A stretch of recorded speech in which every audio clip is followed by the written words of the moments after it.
नमस्ते स्टूडेंट्स, स्वागत है आपका हमारे चैनल में। तो आज हम पढ़ेंगे क्लास 11 की मैथ्स, जिसकी एनसीईआरटी का हम चैप्टर नंबर फर्स्ट, जिसका नाम है समुच्चय, और समुच्चय की एक्सरसाइज 1.4 का हम फर्स्ट से लेकर के 6 क्वेश्चन तक इस वीडियो में कवर करेंगे। तो चलिए शुरू करते हैं। फर्स्ट क्वेश्चन है हमारा, निम्नलिखित में से प्रत्येक समुच्चय युग्म का सम्मिलन ज्ञात कीजिए। हमें इनका सम्मिलन ज्ञात करना है। सम्मिलन का मतलब यानी कि जिसमें सभी शामिल हो, यानी कि सभी का मिलन हो।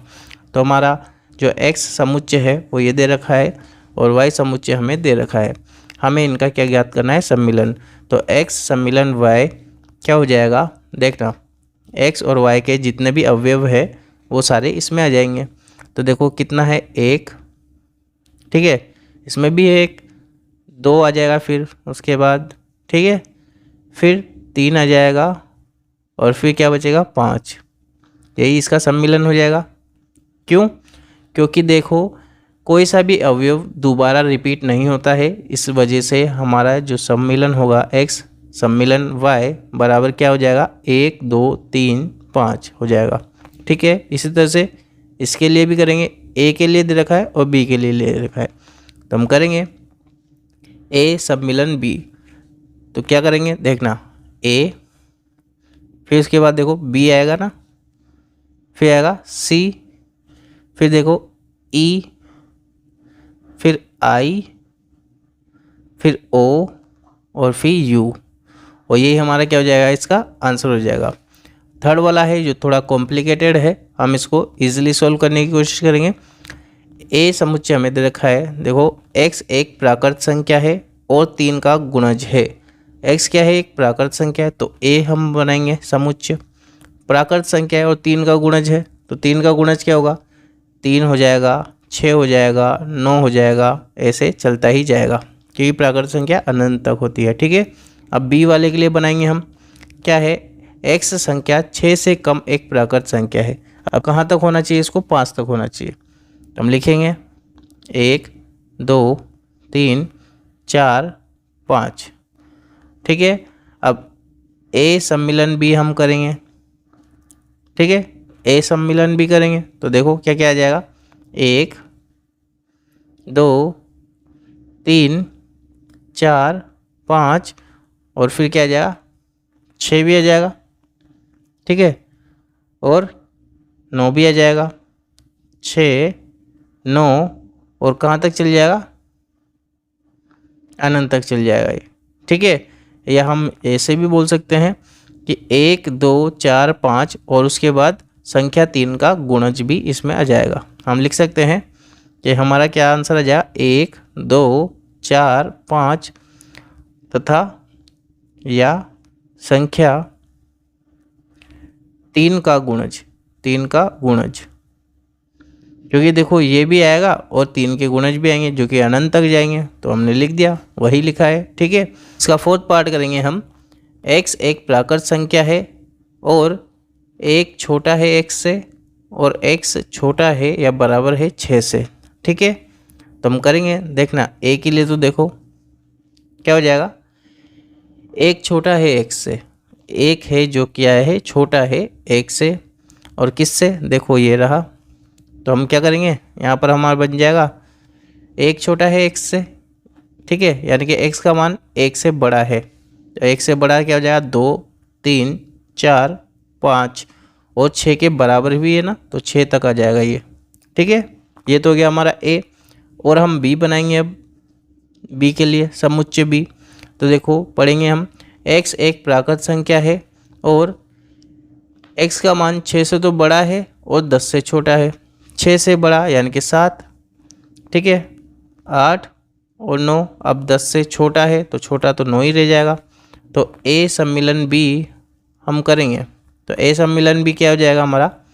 2, 3, 4, 5, 6, 7, 8, 9 और ये हमारा क्या हो जाएगा? इसका आंसर हो जाएगा। या फिर इसको हम इस रूप में भी लिख सकते हैं, a सम्मिलन b बराबर, देखो x क्या है? एक जो कि है छोटा है, एक छोटा है x से, ठीक है, और x छोटा है 10 से, और जो x है हमारा वो क्या है, एक प्राकृत संख्या है। इस तरह से हम इसको प्रदर्शित कर सकते हैं। इसका 5th पार्ट है जो हमें दे रखा है, a दे दिया 1 2 3 और b दे दिया इसका 5। ठीक है, इसको क्या बोलते हैं, 5। हमसे बोल रहा है a सम्मिलन b ज्ञात करो, तो a सम्मिलन b क्या हो जाएगा, 1 2 3 ही हमारा इसका आंसर हो जाएगा। ठीक है, अब हम करेंगे इसका 2nd पार्ट, तो करते हैं। देखिए क्या है, मान लीजिए कि a बराबर हमें दे रखा है, b बराबर दे रखा है, तो हमसे बोल रहा है क्या a उपसमुच्चय हो जाएगा क्या b का, ऐसे बोल रहा है हमें। अगर है तो हमें ज्ञात करना है a सम्मिलन b, हमें ज्ञात करना है।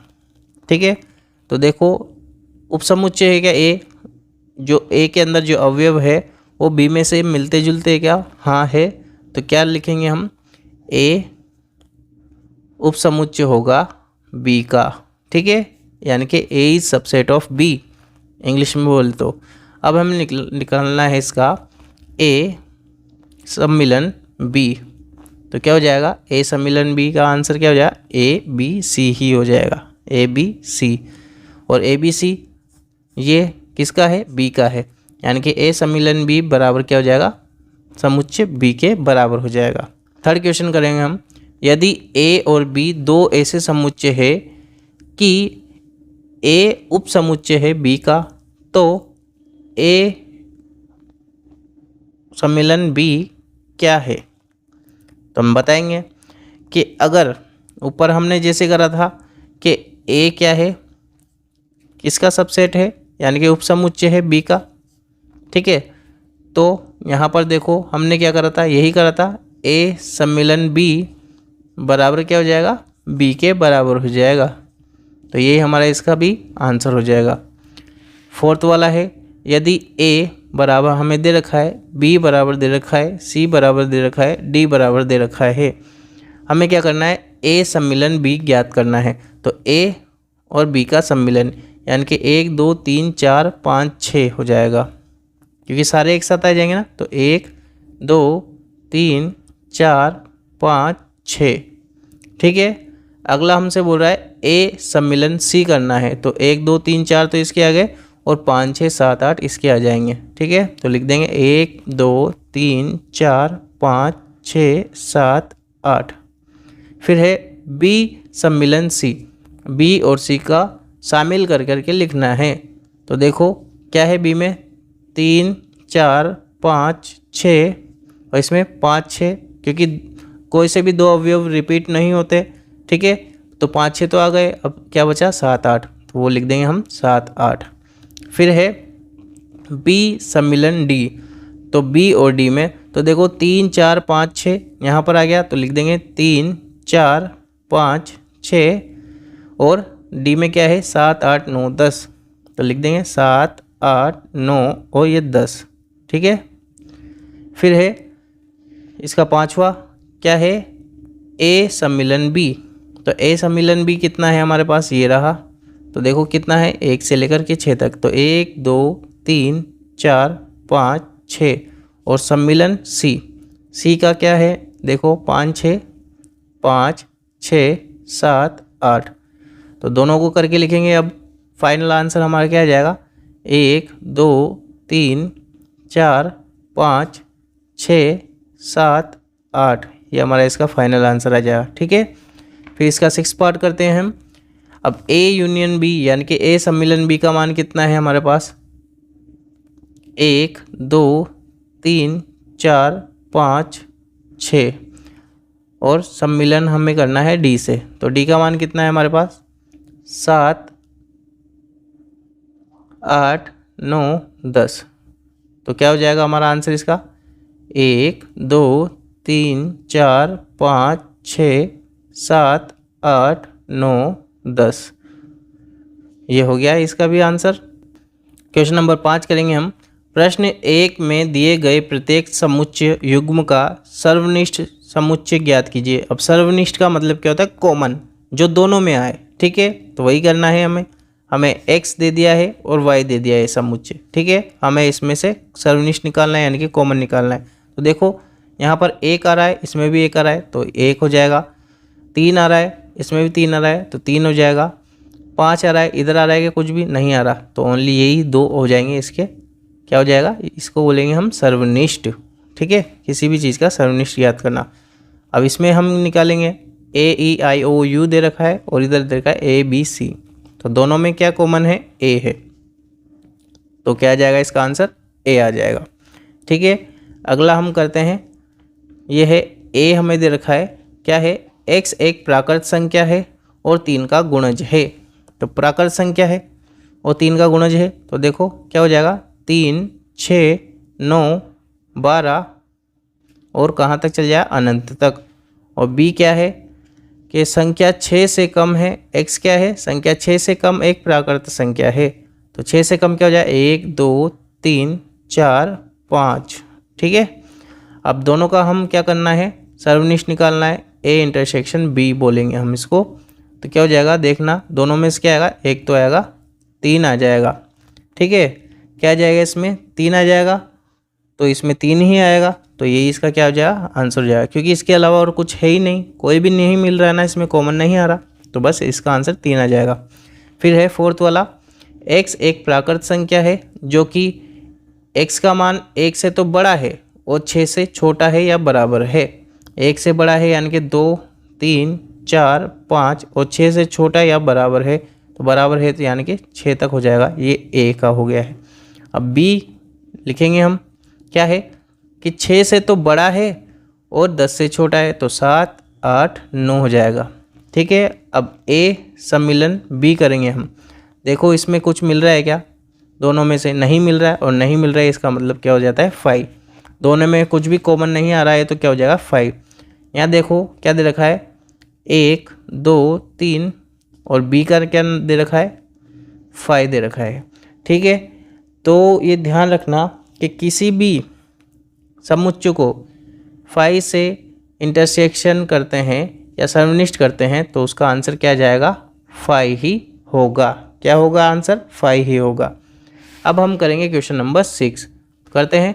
यदि A दे रखा है हमें, B दे रखा है, C दे रखा है और D दे रखा है, तो हमें निकालना है A सर्वनिष्ठ B निकालना है। तो A और ये B दोनों में कॉमन क्या आ रहा है, 7, 9, 11, इधर भी 7, 9, 11, तो इसका आंसर क्या हो जाएगा, 7, 9 और 11 हो जाएगा। B और C में कॉमन निकालना है, तो B और C में देखो 11 और 13 कॉमन है, तो लिख देंगे 11 और 13। ठीक है, अब AC, तो AC के लिए हम निकालेंगे, देखो A में क्या है, 3, 5, 7, 9, 11। ठीक है, और C में क्या है, 11, 13, 15। तो देखो यहाँ पर 11 है, यहाँ पर भी 11 है कॉमन। ठीक है, उसके बाद निकालना है हमें D के साथ, तो D में क्या है, 15 और 17, 15 और 17। अब दोनों में से कुछ कॉमन आ रहा है, नहीं आ रहा, और नहीं आता तो हम क्या करेंगे, इसको रिक्त समुच्चय या फिर 5 हम इसको बोल देंगे, या तो रिक्त समुच्चय बोल देंगे। तो देखो अब हमें A और C के लिए निकालना है, तो A में देखो 3, 5, 7, 9, 11 और C में 11, 13, 15, तो दोनों में से क्या कॉमन आ रहा है, 11, तो इसका आंसर क्या हो जाएगा, 11। B और D में देखेंगे, तो B में देखो 7, 9, 11, 13 और D में क्या है, 15, 17, नहीं है कुछ भी कॉमन और नहीं होता है, तो क्या लिखते हैं हम, 5। ठीक है, तो अब ये करते हैं, तो देखो यहाँ पर देखो A का मान लिख देते हैं हम 3, 5, 7, 9, 11। ठीक है, और B यूनियन C, अब यूनियन दे रखा है यहाँ पे, या सम्मिलन C दे रखा है, सम्मिलन दे रखा है। ठीक है, तो B सम्मिलन C के लिए देखो B और C का सम्मिलन, यानी कि 7, 9, 11, 13, 15, क्या जाएगा, 7, 9, 11, 13, 15। ठीक है, अब इसका हमें क्या करना है, कॉमन लेना है, यानी कि इंटरसेक्शन लेना है इधर की साइड। तो देखो 7, 9, 11, इधर भी 7, 9, 11 आएगा बस। ठीक है, तो क्या जाएगा, 7, 9, 11।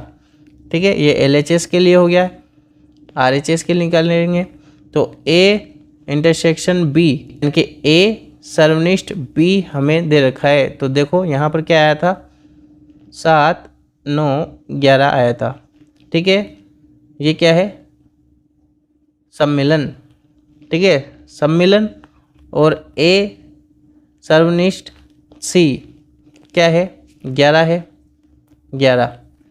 तो देखो यहाँ पर हमें क्या करना है, यूनियन करना है दोनों का, यानी कि इन सभी को एक साथ लिखना है। तो क्या हो जाएगा 7 9 11 और ये भी 7 9 11, तो LHS बराबर RHS हो जाएगा यहाँ पे। अब A सर्वनिष्ठ D करना है, तो A और D में से कॉमन है क्या, कुछ भी नहीं है ना, नहीं है तो क्या आ जाएगा यहाँ पे 5 आ जाएगा, ठीक है। अब A का मान लिख देंगे यहाँ पे, A का मान कितना है 3 5 7 9 11, ये क्वेश्चन में दे रखा है, ठीक है। सर्वनिष्ठ B सम्मिलन D, तो B सम्मिलन D, B और D दोनों को लिख लेंगे। तो 7 9 11 13 15 17, 7 9 11 13 15 17 हो जाएगा, ठीक है। अब हमें निकालना है इसमें से कॉमन, तो देखो क्या आ जाएगा 7 9 11, इधर भी 7 9 11, ठीक है। तो लिख देंगे यहाँ पे 7 9 11 और ये हमारा इसका आंसर हो जाएगा, ठीक है। अब इसका मान तो हमसे ऊपर दे रखा है, तो यहाँ से ले लेंगे 7 9 11 आ रहा है, तो लिख देंगे 7 9 11 और फिर इसमें से भी कॉमन लेना है B यूनियन C। तो देखो दोनों को लेंगे तो क्या आ जाएगा 7 9 11 13 15, 7 9 11 13 15, ठीक है। अब दोनों में से कॉमन निकालेंगे तो क्या आ जाएगा 7 9 11, इधर भी 7 9 11, 7 9 11 ही हमारा इसका आंसर हो जाएगा।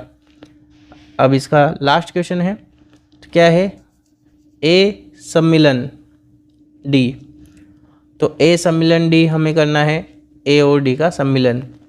तो देखो इसमें से कॉमन क्या आया 7, ठीक है, 9 11, ये देखो 7 9 11, अब 13 तो इसमें नहीं है, 15 है इसमें भी, इसमें 15 है, तो क्या जाएगा 7 9 11 15, ये इसका क्या हो जाएगा आंसर हो जाएगा।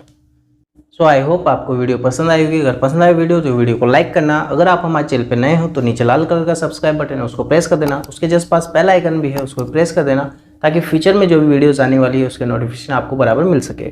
हम मिलते हैं हमारी नेक्स्ट वीडियो में, तब तक के लिए बाय टाटा जय Hind. By the sounds I'm breathing in, hold tight, can't make